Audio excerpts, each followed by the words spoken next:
deficits, the things that you felt were insecurities or deficiencies when you were young, can I say to you that most likely those shortfalls are probably what drive you today. And think about it. The guy that was short at school, that held a grudge, that said, I'll show you.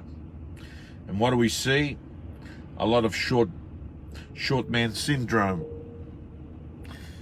What else?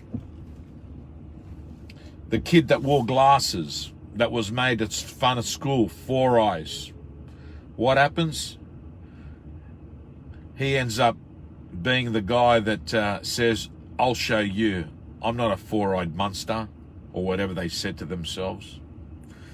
But guys and girls, the reason I share this story with you is that if you go into deep inner work, you'll find that there were events that happened when you were young. But I can tell you right here, right now, I know many successful people in business. I know many successful real estate agents that what actually happened is their deficiencies when they were young, the things that they couldn't have, is the things that drive them today. Example, the kid at school that his parents were renting a house, never went on holidays, like overseas or to the snow or to Fiji, and their holidays were spent at their grandparents' house. And what happened is they'd come back to school after school vacation and they'd see all these kids talking about where they'd been, and this kid grows up with this burning desire to say, I'm gonna have these things. And what actually happens is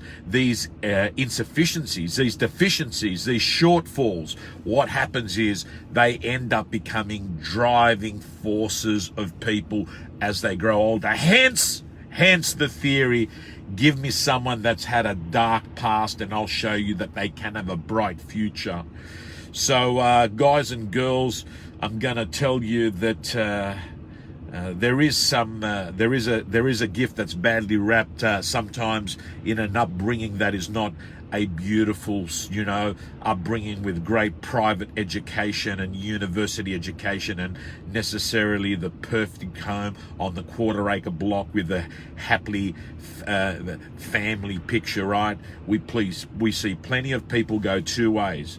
People with dark backgrounds, they can actually begin to be a generation of actually having hardship, negativity, unemployment, or you can actually see the event, their upbringing being what actually is the catalyst, what it is. It's the momentum, it's the driver, it's the contributor, it's the force behind your back to go through suffering that you require for most of success in life, right? And before you go off and say, hey, I want to have the success of that other person, the better question to ask is, am I prepared to pay the price of the other person? Because you might choose to say, hey, I'm really happy.